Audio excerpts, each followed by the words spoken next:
이 시간에는 우리 함께 하나님의 말씀을 보겠습니다. 오늘 우리에게 주시는 하나님의 말씀은 신약 성경 사도행전 5장 17절부터 42절까지의 말씀입니다.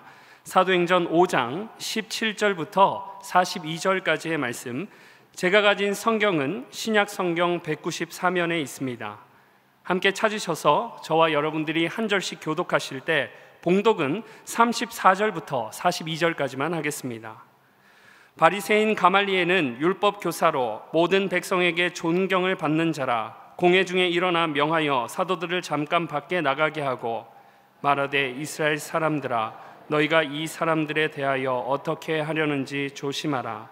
이전에 드다가 일어나 스스로 선전하며 사람이 약 400명이나 따르더니 그가 죽임을 당하며 따르던 모든 사람들이 흩어져 없어졌고, 그 후 호적할 때에 갈릴리의 유다가 일어나 백성을 꾀하 따르게 하다가 그도 망한즉 따르던 모든 사람들이 흩어졌느니라. 이제 내가 너희에게 말하노니 이 사람들을 상관하지 말고 버려두라. 이 사상과 이 소행이 사람으로부터 났으면 무너질 것이요, 만일 하나님께로부터 났으면 너희가 그들을 무너뜨릴 수 없겠고 도리어 하나님을 대적하는 자가 될까 하노라 하니, 그들이 옳게 여겨 사도들을 불러 채찍질하며 예수의 이름으로 말하는 것을 금하고 놓으니, 사도들은 그 이름을 위하여 능욕받는 일에 합당한 자로 여기심을 기뻐하면서 공회 앞을 떠나니라. 함께 읽습니다. 그들이 날마다 성전에 있든지 집에 있든지 예수는 그리스도라고 가르치기와 전도하기를 그치지 아니하니라. 아멘. 사랑하는 여러분, 우리가 신앙 생활을 하며 믿음이 조금이라도 있는 사람들은 하나님의 뜻에 관심을 갖게 됩니다. 하나님의 뜻이 이루어지기를 기대할 뿐 아니라, 지금 내가 하는 일이 정말 하나님의 뜻인가, 하나님이 기뻐하시는 일인가, 이것이 하나님의 뜻인가 아닌가, 이것에 우리가 늘 관심을 갖게 되기 마련입니다. 저는 여러분들도 그런 고민을 늘 하실 줄로 믿습니다. 사랑하는 여러분, 오늘 저는 말씀을 시작하면서 먼저 하나님의 뜻을 아는 게 왜 중요한가, 우리가 하나님의 뜻에 맞게 사는 것이 왜 중요한가 하는 것을 먼저 정리하고, 그리고 오늘 말씀을 증거하려고 합니다. 하나님의 뜻을 알고 하나님의 뜻에 맞게 사는 것이 왜 중요한가, 여기에는 여러 가지 성경 전체의 말씀들이 있지만 쭉 정리를 해보면 그렇습니다. 가장 먼저는 하나님의 뜻은 항상 옳고 하나님의 뜻이 완전하고 하나님이 우리를 사랑하시고 진행하시는 방향이 가장 완벽하고 그리고 우리를 복되게 하기 때문입니다. 그래서 우리가 하나님의 뜻을 맞춰야 되고 하나님의 뜻대로 하는 것이 가장 큰 복이에요. 저는 여러분들에게 이런 은혜가 있기를 바랍니다. 두 번째, 왜 우리가 하나님의 뜻에 초점을 맞춰야 되냐면, 하나님은 하나님의 뜻을 반드시 이루어 가시기 때문입니다. 사람의 뜻은 이루어지지 않아도 하나님의 뜻이 완전히 서리라. 사람이 자기의 길을 계획할지라도 하나님의 뜻이 서리라. 하나님의 뜻이 반드시 이루어지기 때문에 하나님의 뜻에 초점을 맞춰야 하나님의 역사 속에 같이 진행이 되는 거예요. 세 번째, 왜 우리는 하나님의 뜻에 초점을 맞춰야 되는가? 성도는 하나님의 뜻을 이루며 사는 사람들이기 때문에 그렇습니다. 주기도문 마태복음 6장 10절 말씀을 보면, 우리 주기도문 기도의 뜻이 하늘에서 이루어진 것 같이 땅에서도 이루어지이다. 그러니까 우리 모든 성도들은 하나님의 뜻이 하늘에서 이루어진 것처럼 땅에서도 이루어져야 되는데, 그 일을 나를 통해서 이루어지기를 원합니다. 이렇게 기도하며 사는 것이 성도예요. 그러므로 하나님의 뜻이 나를 통해서 이루어지기를 초점 맞추며 살아야 하기 때문에, 또 하나님의 뜻을 이루는 하나님의 자녀이기 때문에 이 하나님의 뜻을 알고 맞추는 것이 중요합니다. 네 번째는 하나님의 뜻대로 행하는 자가 천국에 들어가기 때문입니다.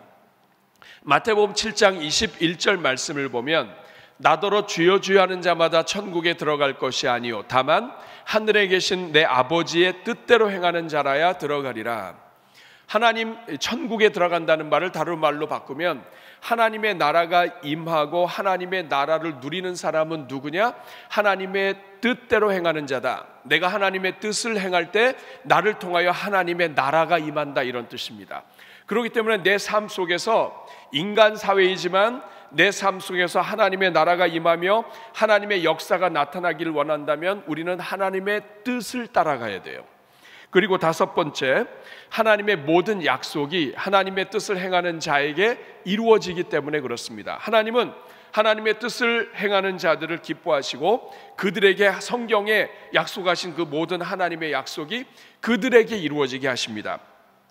히브리서 10장 36절 같이 읽어볼까요? 너희에게 인내가 필요함은 너희가 하나님의 뜻을 행한 후에 약속하신 것을 받기 위함이라. 성도는 하나님의 뜻을 행하면 하나님의 약속이 내려옵니다. 이거는 시간 문제예요. 인내하면서 기다리면 약속이 임하는 거예요. 그러나 하나님의 뜻을 행하지 않는 자에게는 하나님의 약속이 없습니다. 여섯 번째는 우리의 인생을 낭비하지 않기 때문에 그렇습니다. 여러분, 방향이 맞으면, 우리가 어느 곳을 가든지 방향이 맞으면 뭐 가다가 좀 쉴 수도 있고 놀 수도 있고 또 약간 방황할 수도 있지만 그 방향에 있기 때문에 큰 손해를 안 봐요. 그런데 이 방향이 잘못돼 버리면 가는 만큼 손해이고 가는 만큼 시간 낭비가 돼요.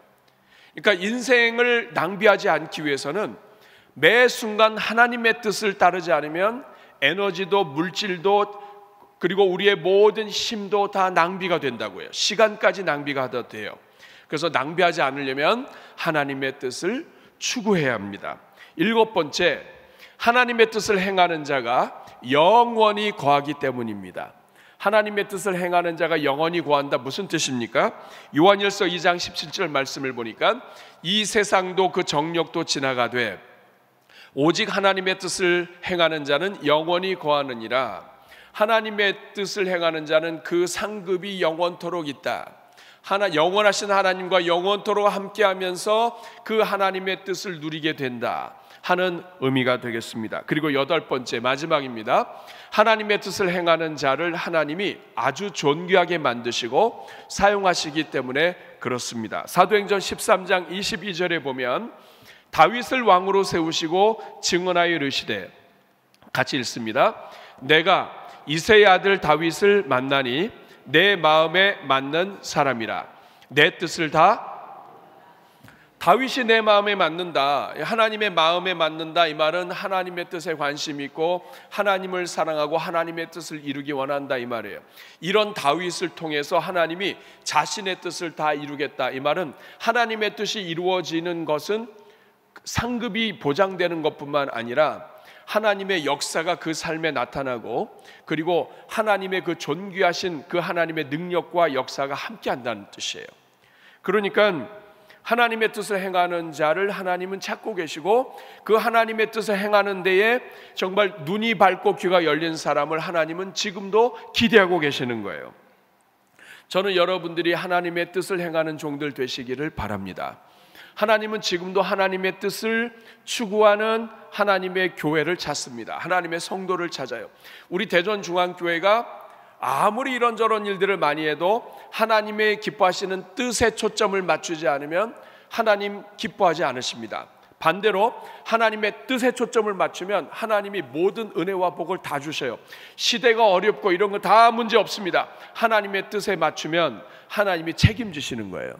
저는 우리 교회와 여러분들의 가정이 이런 은혜가 있기를 주님의 이름으로 축복합니다.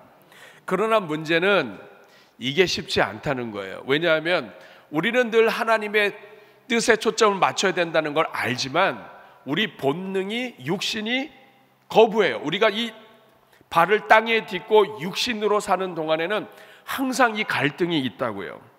그렇기 때문에 여러분, 저는 오늘 질문이 이것입니다. 어떻게 하면 이 땅을 사는 성도가 매 순간 하나님의 뜻을 이루며 살 수 있을까? 매 순간순간마다 하나님의 뜻을 이루며 살 수 있을까? 매 순간 하나님의 뜻을 따라간다면 이 사람은 복된 인생이 됩니다. 저는 여러분들이 그런 인생 되기를 축복합니다. 그러나 매 순간 하나님의 뜻을 따르지 않으면 이거는 복을 받지 못해요. 교회 안에 와서 예배를 드려도 어려움이 생깁니다. 저는 오늘 본문을 통해서 여러분들과 오늘 이 말씀을 나누려고 해요. 오늘 본문에는 두 종류의 사람들이 나옵니다. 하나님의 뜻을 따르는 사람과 자기의 뜻을 따르는 사람들이 나와요. 오늘 이 본문을 통해서 내가 정말 하나님의 뜻을 따르는 사람인가 아닌가, 이것을 점검할 수 있는 세 가지 질문을 오늘 여러분들과 함께 나누려고 합니다. 이 질문을 우리 스스로에게 해보면서 복된 길 걸어가시는 주의 종들 되시기를 바랍니다. 오늘 첫 번째 질문입니다. 나는 인간적인 열심으로 사는가, 말씀을 따르는 열심으로 사는가 하는 질문이에요. 따라하겠습니다. 나는 인간적인 열심인가, 말씀을 따르는 열심인가? 그러니까 인간적인 열심을 갖고 살 수가 있는데, 그런 사람들이 있는가 하면 말씀을 따르는 사람, 열심을 갖고 있는 사람이 있는데 인간적인 열심으로는 안 된다 이 말이에요. 자, 오늘 본문 17절 말씀을 보겠습니다. 오늘 17절 말씀을 보니까 대제사장과 그와 함께 있는 사람, 즉 사두개인의 당파가 다 마음에 시기가 가득하여 일어났다, 이렇게 얘기합니다. 지금 아나니아 삽비라 사건도 있었고 또 교회에 여러 핍박도 있었지만 복음을 전하고 또 병자가 일어나고 하는 이런 기적을 통하여 교회에 부흥이 일어났습니다. 그런데 이렇게 교회가 잘 되는 것을 본 사람들이 지금 마음에 시기가 일어났는데, 어떤 사람들이냐면 대제사장과 함께 있는 사람들, 사두개인들, 그리고 그 무리들이에요. 그때 그 무리들이 그 마음에 시기가 일어났다. 이 말, 다시 말하면 이 사람들이 일어나게 됐는데 그 동기는 마음의 시기다 이 말이에요. 여기서 이 마음의 시기라고 하는 이 단어는 열심이라고 하는 단어와 의미가 같아요. 그러니까 이 제자들이 또 복음이 전파되고 하나님의 은혜 가운데 성장하는 것을 기뻐하지 않는 사람들이 일어났는데, 이들은 열심이 있는 사람들이다 이 말이에요. 여러분, 열심이 없는 사람들이 일어나지 않습니다. 열심이 있어요. 근데 문제는 뭐냐면 이 열심이 마음의 시기가 가득한 열심이다. 다시 말하면 잘못된 열심이다. 방향이 틀린 열심이다. 열심은 열심인데 문제가 있는 열심이다. 그래서 이들은 사람을 해치는 열심, 자기가 인정받고 싶은 열심, 자기들의 지위를 지키기 위해서 열심, 자기가 생각하는 것이 옳다고 생각하는 열심, 하나님이 여러 기적과 이런 것들을 통해서 보여주셔도 절대로 안 믿고 내가 생각하는 것이 옳다고 생각하는 그 열심으로 가득 차서 일어났다 이 말이에요. 그래서 제자들이 병 고치고 교회가 부흥되는 것을 방해하고 방해 공작을 피는 거예요. 여러분, 사도 바울이 로마서 10장에서 10장 2절 3절에서 이것을 아주 정확하게 지적합니다. 내가 증언하노니 그들이 하나님께 열심히 있으나, 자, 하나님께 열심히 있어요. 여러분, 교회 안에 보면 다 하나님께 열심히 있어요. 그런데 문제가 뭐냐면 올바른 지식을 따르지 않으면 그 열심이 문제가 있다.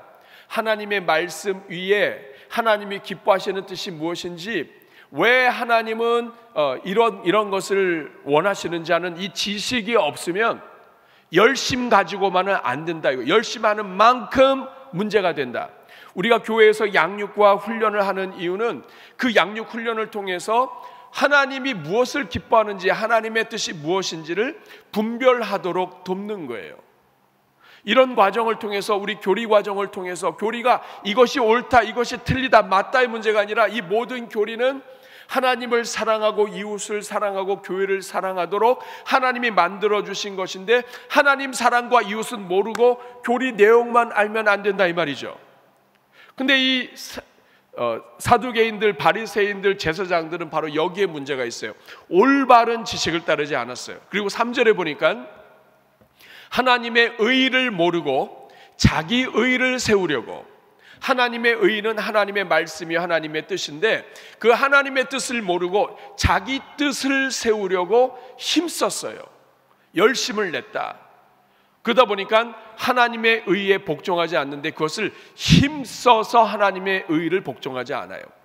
그러니까 열심의 방향이 잘못되면 열심히는 하는데 힘써서 하나님의 의에 복종하지 않는다. 자기가 열심하는 만큼 하나님이 기뻐하지 않는 것을 위하여 열심하다 보니까 거꾸로 하나님의 뜻에 아주 힘써서 반대하는 것이 돼버렸다, 이런 뜻입니다. 사랑하는 여러분, 이 일의 대표자가 사실은 다름 아닌 사도 바울이었습니다. 사도 바울은 여러분 열심이 있는 자였어요. 빌립보서 3장 6절에 보니까 열심으로는 교회를 박해하고, 여러분 이상하지 않아요? 열심을 가지고 있었어요. 하나님을 사랑하고 열심을 가지고 있었는데 교회를 박해했어요. 그 이유가 뭐냐면 예수 그리스도는 하나님의 사람이 아니다, 메시아가 아니다라고 자기 확신을 갖고 있었던 거예요. 성경을 모르니까, 하나님의 뜻을 모르니까 열심을 냈는데 예수님을 믿지 않고 예수님을 박해해요. 그러다 보니까 교회를 박해하고, 율법의 의로는 흠이 없어요. 하나님 말씀하신 건 다 지키고 법대로 다 지켜요.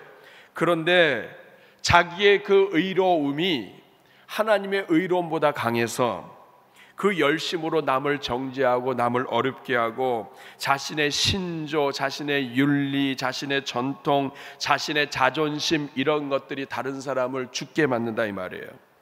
오늘날 교회의 문제, 또 시대의 문제, 모든 교회들의 문제는 다 이 문제예요. 열심이 없는 게 문제가 아니라 열심이 있어요. 근데 그 열심이 방향이 잘못된 거예요. 잘못된 열심, 인간적인 열심, 열심이 잘못되면 교회를 망칠 수 있는 거예요. 사랑하는 여러분, 그러나 반면에 사도들의 열심의 근거는 무엇입니까? 오늘 19절 20절을 보면 사도들이 무엇에 열심인지를 알 수 있어요. 사도행전은 예수님께서 부활하신 다음에 예수님께서 하나님의 나라에 대해서 가르쳐 주시고 예수 그리스도의 십자가와 부활과 복음에 대하여 제자들에게 명령하시고 이 일을 위하여 성령을 부어주신 역사입니다. 그러므로 성령 충만했다고 하는 것은 예수 그리스도의 십자가와 부활에 충만한 것이요 복음 증거에 충만한 것이에요.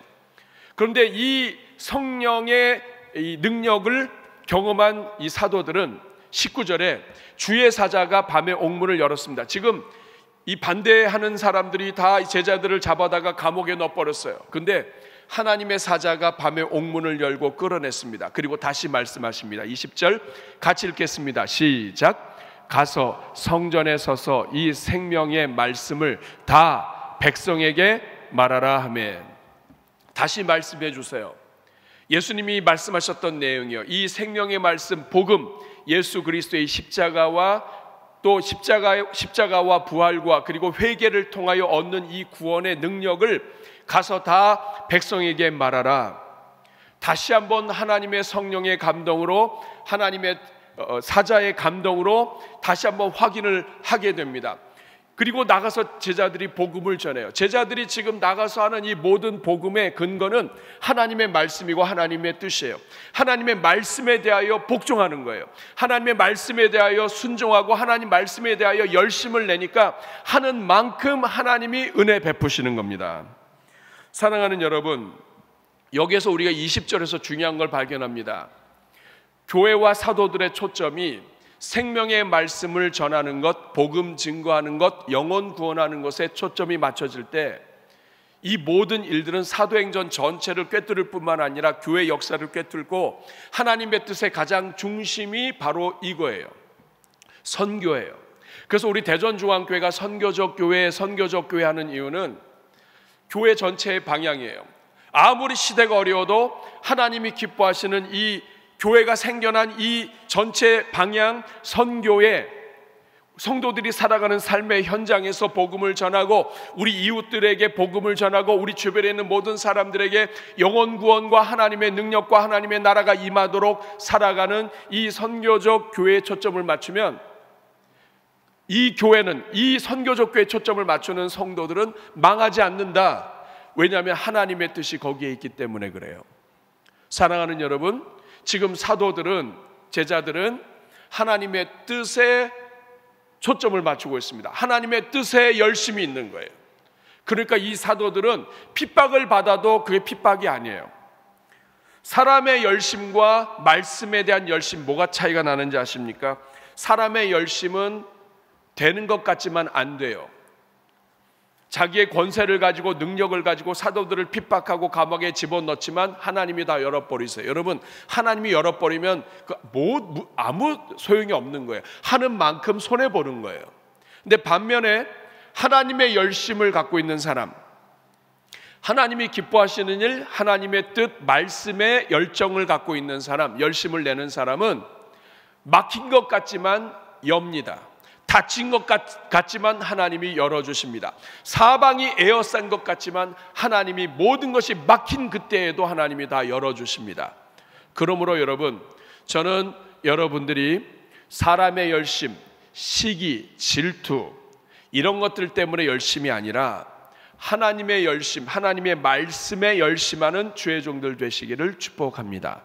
이런 사람들은 하나님이 책임져 주십니다. 두 번째 질문입니다. 두 번째 질문은 나는 사람을 두려워하는가 하나님을 두려워하는가입니다. 한번 따라하겠습니다. 나는 사람을 두려워하는가 하나님을 두려워하는가. 여러분, 내가 지금 하나님의 뜻을 따르고 있는가 아니면 사람의 뜻을 따르고 있는가를 확인할 수 있는 아주 중요한 질문이 바로 이겁니다. 나는 사람을 두려워하는가, 이 말은 뭐냐면 내가 사람을 먼저 보는가, 하나님을 두려워하는가, 이것은 내가 먼저 하나님을 생각하는가. 내가 그냥 사람을 두려워한다, 이것은 단순히 사람들의 어떤 의견이나 평판을 신경 쓴다는 얘기가 아니에요. 내 삶 자체가 사람들에게 초점 맞춰 있고 사람들의 소리에 귀를 기울이고 사람들에게 더 많은 관심을 갖고 있다는 뜻이 돼요. 반대로 성령이 원하시면 하나님이 원하시는 것에 초점 맞추게 돼요. 이거는 나의 재정, 나의 형편 관계없어요. 하나님이 원하시면 그냥 하는 거예요. 이게 하나님의 뜻에 관심을, 하나님을 두려워하는 거예요. 사람을 두려워하는 사람은 사람을 보게 되고 환경을 보게 되고 내가 가진 것을 보게 되고 나의 물질과 재정과 이런 것들에 먼저 관심을 갖게 돼요. 근데 하나님을 두려워하는 사람은 하나님이 하라고 하면 가는 거예요. 나 죽을 수도 있는데 가라면 가는 거예요. 근데 가면 하나님이 살려주신다는 뜻이에요. 하나님이 도와주신다는 뜻이에요. 아무것도 없지만 하나님이 책임져 주신다는 뜻이에요. 먹을 것이 없지만 하나님이 먹을 것도 도와주신다는 뜻이에요. 그러니까 사람을 두려워하느냐 하나님을 두려워하느냐는 문제는 단지 사람이냐 하나님을 두려워하는 정도가 아니라 인생 전체의 개혁이 일어나는 질문이에요. 종교자들은 어떤 형편이었을까요? 종교 지도자들은 26절 보니까 성전 맡은 자가 부하들과 같이 가서 그들을 잡아왔으나 강제로 못함은 백성들이 돌로 칠까 두려워함이더라. 여러분, 이 구절이 뭐가 문제인지 아시겠습니까? 자, 성전 맡은 자와 부하들이 가서 제자들을 잡아왔어요. 그런데 강제로 못하는 이유는 하나님이 그들을 치실까 두려워함이라, 이렇게 나와야 되는 거예요. 근데 그게 아니에요. 사람들이 칠까봐. 이 말은 뭐냐면 자기들이 알아요. 여러분, 평생 불구자로 있던 사람을 장애인을 일어서게 고쳤습니다. 그럼 이거는 칭찬받을 일이고 격려받을 일이죠. 그런데 이 바리새인들과 제사장들은 가서 누가 이거 하라고 그랬냐 이거예요. 누구 허락받고 고쳤냐 이거예요. 그러니까 영혼에게 초점 맞춰 있는 게 아니라 자기들의 법, 질서, 그리고 지금 이 사람들은 예수님을 핍박했던 사람들이에요. 근데 그 예수님 핍박했던 사람들이 계속해서 선한 일을 하면 자기들의 정당성이 무너지는 거예요. 그러니까 자기들을 변호하고 자기들의 자리를 지키기 위해서 제자들을 계속 핍박하게 되는 거예요. 이게 지금 벌써 하나님을 두려워하는 게 아니라 사람을 두려워하고 사람의 것을 생각하고 자기의 이익을 생각하는데 초점이 계속 사람 이렇게 맞춰진다 이 말이에요. 오늘 우리도 마찬가지예요. 먼저 사람들의 반응을 본다. 이거 벌써 삶의 태도가 하나님을 두려워하는 게 아니라 사람을 두려워하는 태도예요. 여러분, 이 사람들이 예수님을 배척하게 된 것은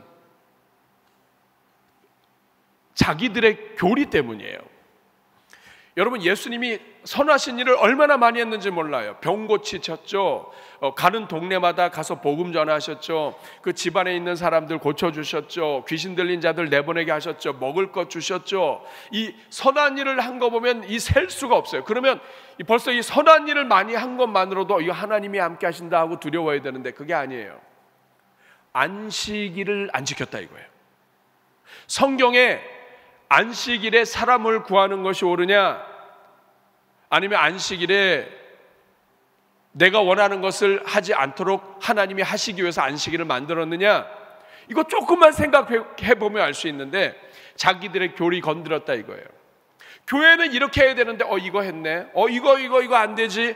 이렇게 이런 것으로 사람을 재단하니까 하나님의 뜻이 때로는 어린아이를 통해서도 오고, 하나님이 원하시는 것이 때로는 청년을 통해서도 오고, 심지어는 말 못하는 짐승 나귀를 통해서도 하나님 말씀하시는데, 그 하나님의 말씀을 듣지 않고 내가 가지고 있는 걸로 재단하는 거예요.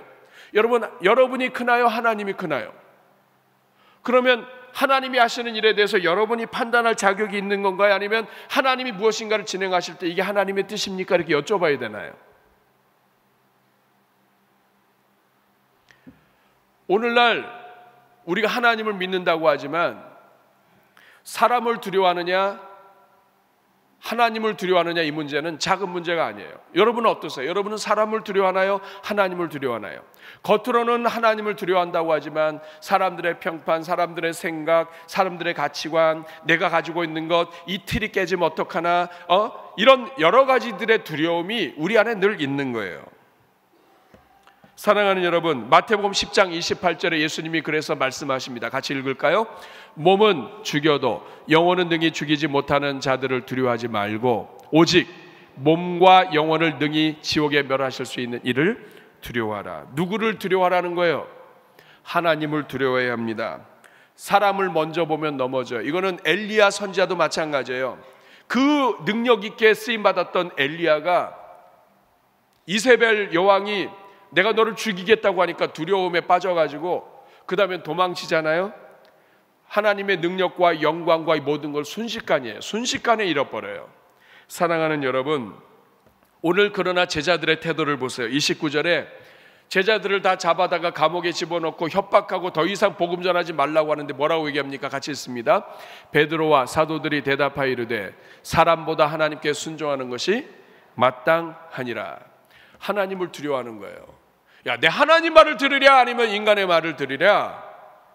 너희들이 단체로 공격을 해도 하나님이 이거 원하신다면 나는 하고 죽는 게 내가 하나님의 자녀야. 이렇게 지금 이야기하는 것입니다. 여러분, 자신이 무서운 사람이라는 것을 보여주기 원하면서 그 자신을 바라보고 계시는 하나님을 두려워하지 않는 것은 큰 인간의 문제가 되는 거예요. 잠언 19장 23절에 여호와를 경외하는 것은 사람으로 생명에 이르게 하는 것이라. 성경은 하나님을 두려워하는 사람을 가리켜서 경외한다고 얘기합니다. 여호와를 경외한다는 말은 범사의 하나님을 두려워하고 하나님을 사랑하고 존경하는 것을 이야기해요. 가장 먼저 하나님을 존중하는 것을 이야기해요. 어떤 상황에서도 하나님이 이걸 원하시나요? 하나님이 왜 이걸 하셨을까요? 하나님, 저에게 지금 원하시는 것은 무엇일까요? 먼저 하나님께 여쭙는 것, 이게 여호와를 경외하고 하나님을 두려워하는 것이라고 말합니다. 이러한 사람에게는 하나님이 은혜를 주십니다. 잠언 22장 4절 말씀에 보면 겸손과 여호와를 경외함의 보상은 재물과 영광과 생명이니라. 하나님을 경외하는 자에게는 부족함이 없게 하신다 말씀하십니다. 저는 여러분들이 하나님을 두려워하고 하나님을 경외하고 먼저 하나님을 생각하는 은혜의 일꾼들 되시기를 주님의 이름으로 축복합니다. 세 번째 질문은 내가 이 일이 사람으로부터 났는가 하나님으로부터 났는가 하는 질문이에요. 따라하겠습니다. 사람으로부터 났는가 하나님으로부터 났는가. 내가 하고 있는 이 일, 아니면 지금 내 주변에서 일어나고 있는 이 일, 나는 너무나 지금 힘들고 쉽지 않고 어려운데 왜 이런 일들을 해서 불편하게 하는지, 이런 일들이 일어날 때 이것이 정말 하나님의 뜻인가 아닌가를 질문하는 것은 이게 사람으로부터 났는가 하나님으로부터 났는가 하는 질문이에요. 오늘 본문에 이 바리새인들 가운데 정말 귀한 선생이 하나 나옵니다. 저는 우리 교회 안에도 이렇게 지혜로운 하나님의 일꾼이 나올 수 있기를 바랍니다. 가말리엘이라고 하는 사람인데 34절을 보니까 바리새인 중에 가말리엘은 율법 교사로서 모든 백성에게 존경을 받는 자다. 공회 중에 일어나서 사도들을 들을 내보내고 말합니다. 이 가말리엘이라고 하는 이 학자가 이야기하는데 35절에 이렇게 얘기합니다. 말하되 이스라엘 사람들아, 종교 지도자들을 보고 얘기하는 겁니다. 사내들인 공회원들에게 이야기하는 거예요. 너희가 이 사람들에게 대하여 어떻게 하려는지 조심해라. 너희들 조심해라. 지금 사도들 붙잡아서 막 이렇게 하는데 이거 조심해라. 36절에 이전에 드다라고 하는 사람이 일어나서 스스로 선전하고 사람이 약 400명이나 딸랐지만은 그러나 그가 죽임당하니까 따르던 모든 사람들이 다 없어졌다. 또 37절에 그 후에 호적할 때 갈릴리 유다라고 하는 사람도 백성을 꾀어서 따르게 했지만 그가 망한즉 모든 사람들이 다 흩어졌다. 우리가 지금 너희가 지금 공회에서 예수님에 대하여 우리가 죽이고 뭐 이런 일을 했지만 그러나 이게 하늘로부터 왔는지 땅에서부터 왔는지 생각해 보라. 없어지지 않고 계속 이어진다면 이거 고민해야 된다는 문제예요. 그리고 38절 말씀 같이 읽겠습니다. 이제 내가 너에게 말하노니 이 사람들을 상관하지 말고 버려두라. 이 사상과 이 소행이 사람으로부터 났으면 무너질 것이요 만일 하나님께로부터 났으면 너희가 그들을 무너뜨릴 수 없겠고 도리어 하나님을 대적하는 자가 될까 하노라 하니. 여러분 부서에서나 여러분 주변에서나 어떤 일이 일어날 때 여러분이 이거 아닌데 이거 내 생각하고 다른데 내가 이제까지 했던 거랑 다르네 뭐 이거 뭐야 이런 생각이 들 때 여러분 이 가말리엘의 말을 여러분 기억하셔야 돼요. 하나님께로부터 났으면 이거 막을 수가 없어요. 이거 막으면 지금은 막을 수 있을지 모르지만 다음에 또 열려요. 그리고 이것은 하나님의 역사를 거역하는 일이 될 수 있어요. 그렇기 때문에 항상 사람으로부터 왔는가 하나님으로부터 왔는가를 고민해야 된다는 거예요. 로마서 8장 7절 말씀을 보면 육신의 생각은 하나님과 원수가 됩니다. 그렇기 때문에 하나님의 법에 굴복하지 아니할 뿐 아니라 할 수도 없어요. 사람의 뜻이라고 한다면 이거는 성령님과 반대가 되고 하나님의 뜻이라고 한다면 이거는 육신과 반대가 돼요. 근데 육신을 선택하고 나면 하나님의 뜻이 사라져버리고 소멸돼 버린다고요. 그럼 이거는 큰 손해가 됩니다. 그러니까 우리가 이래라 저래라 재단하는 재판장의 자리에서 함부로 얘기하면 안 되고 항상 조심하고 겸손하고 그리고 무엇보다도 매 순간 성령의 인도함을 받아야 돼요. 여러분 우리 삶에 일어나는 일들은 막 큰일 하나님의 뜻이 막 큰일 이런 것만 있는 게 아니에요. 우리의 삶은 매 순간이 하나님의 뜻으로 이어집니다. 갈라디아서 5장 16절 말씀은 이걸 아주 잘 얘기하고 있습니다. 내가 이르노니 너희는 성령을 따라 행하라. 성령께서 너희 마음에 감동을 주시는 대로 따라라. 그러면 육신의 욕심을 이루지 않는다. 이 말은 하나님의 뜻을 이룬다. 지금 당장은 몰라도 성령을 따라 행하라. 성령이 너에게 감동 주시는 거 이거 무시하지 말아라. 하나님이 너에게 감동하시고 그것이 하나님의 뜻에 맞고 성경의 뜻에 맞는다면 그 하나님의 성령이 주신 말씀대로 따라 행하라. 그리하면 육신의 욕심을 이루질 뿐만 아니라 욕심을 이루지 아니할 뿐 아니라 하나님의 뜻을 이루는 도구가 된다 하는 거예요. 이것에 대해서 저의 삶에 일어났던 작은 이야기를 하나 말씀드리고 맺으려고 합니다. 지난주에 우리 합동총회 109회 총회가 열렸습니다. 울산에서 열렸는데 큰 교회에서 울산에 있는 큰 교회에서 총회가 열리고 그리고 이제 그 주변에 흩어져서 잤다가 또 모이고 이렇게 계속 이걸 반복하는 거예요.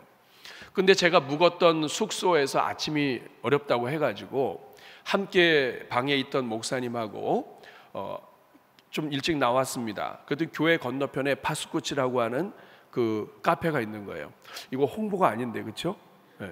그러니까 파지라고 하는 이러한 카페가 있는데 이 카페에서 이제 우리가 차도 마시고 그리고 준비도 하고 또 묵상도 하고 얼마나 좋아요. 아침에 그렇게 하려고 딱 나왔습니다. 근데 이렇게 쭉 계단 올라가가지고 이렇게 했더니 문이 잠겨 있는 거예요. 9시 전이었는데 10시에 문을 연다는 거예요. 이거 어떡하지? 이러고 있는데 뒤에서 누가 따라 올라온 거예요. 한 청년이 있던 겁니다. 그랬더니 아직 문을 열지 않았다는 거예요. 그러면서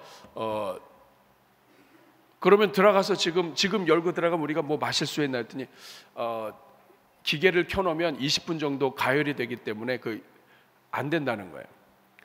그러면 그냥 우리가 잠깐 들어가서 앉아 있다가 좀 이렇게 할 수 있겠냐고 했더니 괜찮다고 들어오라는 거예요. 너무 고맙잖아요. 그래서 들어갔습니다. 그리고 그러면 우리가 카운터에서 이것저것 먹을 수 있냐, 카드를 긁는 이 기계도 시간이 걸리기 때문에 안 되지만, 그러나 이제 먼저 드시면 나중에 계산해 주겠다는 거예요. 얼마나 착해요. 그래서 제가 딱 느낌이, 이 청년 때문에 이 업체가, 이 카페가 복을 많이 받겠다. 주인이 정말 이 일꾼을 잘 뒀다. 이렇게 생각을 했습니다. 그리고 나서 이제 제가 들어갔는데 앉았는데요. 와, 이거 완전히 황제의 카페예요. 그 넓은 카페에 둘만 딱 앉아 있는 거예요. 여러분, 이거 굉장히 기분이 삼삼합니다. 그리고 아무도 안 와요. 여러분, 총회하게 되면 수많은 또 목사님, 장로님들 함께 오시는데 아무도 없어요. 그리고 그냥 조용히, 그러면서도 이렇게 이것저것 집어 먹을 수도 있어요. 계산은 나중에 안 되니까 막 이렇게 먹을 수가 있어요. 그래서 내가 너무 고마웠는데 그때 이 마음의 감동이 왔어요. 감사를 표시해라 하는 이런 감동이 왔어요. 근데 이거 괜히 또 감사를 표시했다가 뭐 이제 이런 생각도 막 들고 하다가, 그래도 어쨌든 감사를 표시하는 게 좋겠다. 마음을 주셨으니까, 감동케 하셨으니까. 그래서 하나님이 나에게 주신 감동으로 알고 이렇게 열어봤더니 10,000원짜리가 있더라고요. 물론 50,000원짜리도 있었습니다만 믿음이 약해가지고 일단 그 10,000원짜리를 딱 이렇게 손에 넣었어요. 그러다가 그 중간쯤 가서 살짝 청년한테 10,000원을 줬습니다. 우리 대한민국의 최저 시급이 보통 한 10,000원 돼요. 근데 이 친구가 부지런하게 직원들 오는 시간보다도 일찍 왔으니까 제가 시급이다 생각하고, 물론 뭐 30분도 안 되지만은 그러나 그 시간을 생각해서 일단은 순종해서 줬습니다. 주고 그러면서 복 받을 것 같다고, 그러면서 혹시 교회 다니냐고, 교회 다니는 사람처럼 보인다고. 그런데 교회 안 다닌다는 거예요. 그래서 이 생고구마구나 이렇게 생각을 하고, 이제 바로 이제 저희는 또 그 다음 일정이 있어가지고 일단 교회 앞에고 이제 얼굴은 익혔으니까 나왔습니다. 그리고 나서 그날 저녁이었어요. 그날 저녁 때 교회 앞에 있는 식당에 우리 노회에서 가신 목사님들하고 또 우리 자매들 같이 식사를 하는데, 식사하고 나서 이제 잠깐 이렇게 하는 동안에 누가 와서 인사를 하는 거예요. 인사를 하는데 누구냐 하니까 그 청년이에요. 깜짝 놀랐죠. 얼굴 보니까 아는 사람인데, 보니까 10,000원이라고 얘기하더라고요. 10,000원. 그 청년이 거기 있는 거예요. 자초지종을 보니까 어머니가 그 식당 주인이에요. 그리고 거기에서 일을 하는데 아침부터 오후 2시까지는 카페에서 일을 하고 아르바이트하고 저녁에는 그 어머니 식당에서 도와주는 거예요. 굉장히 착한 청년이죠. 그래서 그 어머니한테, 벌써 보니까 어머니하고도 벌써 다 대화가 됐어요. 그 어머니한테 정말 이 자식을 잘 두셨다고, 어떻게 이런 자식이 있냐 그러면서 이제 막 이런저런 얘기하고, 교회 다니시냐고 그랬더니 어머니는 교회를 다니시는데 그 집안이 전체가 다 다니고요. 좀 거리 떨어져 있는 시골 이렇게 교회를 다니신대요. 근데 그 집에서 그 청년이 교회를 안 다니는 거예요. 근데 그 청년이 이제 여러분 생각해 보세요. 그 아침부터 일찍 와가지고 일만 시켜놓고 이렇게 어지럽고 가고 나서 나중에 보면 얼굴 보고 싶을까요? 인사하겠어요? 그런데 이렇게 뭐라도 이렇게 감사의 표시를 하라는 말씀에 순종을 했더니 와서 인사도 편하게 하고, 그리고 결국에는 그 이름도 알려주고, 그리고 교회도 나가겠다고 약속을 했어요. 그래서 제가 바로 거기에서 나오면서 곧바로 그 교회의 담임 목사님한테 문자를 보냈습니다. 목사님, 총회를 여느라고 얼마나 수고 많으세요. 선물입니다. 식당 이름, 그 다음에 자초지종, 엄마의 딸이 있는데 딸의 이름은 뭐고 이 딸이 어쨌든 교회 한번 나가기로 약속을 했으니까 누굴 하나 보내든지 해서 하십시오 해가지고 보내드리고 왔어요. 사랑하는 여러분, 생각해 보세요. 제가 처음에 줘야 되나 말아야 되나 이럴 때 그 순종할 때는 그냥 거기까지는 생각도 못했어요. 저녁에 다시 만날 거 생각도 못했어요. 그런데 그 일이 있으면서 하나님은 어쨌든 교회와 연결시켜 주시도록 계획을 갖고 계신 거예요. 하나님의 뜻이 그 삶 속에 저를 통하여 또 함께 있는 사람들을 통하여 또 어머니의 기도도 있었겠죠. 그 청년에게 하나님의 뜻이 나타난 거예요. 사랑하는 여러분, 말씀을 맺겠습니다. 오늘 이 사도행전은 계속 반복이에요. 한번 고난이 있으면 고난이 끝나지 않아요. 그러나 고난이 끝나고 고난을 이기면 하나님이 부흥의 은혜를 주시고, 아나니아 삽비라 문제가 있습니다. 교회의 문제를 이기면 하나님이 또 은혜를 주세요. 분명한 사실은 고난은 반복되지만 그러나 하나님은 고난을 통해서 은혜를 베푸시고, 하나님의 부흥은 고난 중에도 계속되고, 하나님의 뜻은 고난 중에도 이루어지며, 고난 속에서도 하나님의 뜻을 붙잡는 하나님의 자녀들은 하나님이 책임지신다는 거예요. 여러분, 오늘 이 말씀을 붙잡고 여러분이 가는 곳마다 승리의 은혜가 있기를 축복합니다. 기도하겠습니다. 자비로우신 주님, 오늘 이 자리에 있는 주의 종들 기억하시고 하나님의 역사가 늘 충만케 하시며 하나님의 뜻이 우리 모든 성도들을 통하여 이루어지게 하여 주옵소서. 예수님의 이름으로 축복하며 기도하옵나이다. 아멘.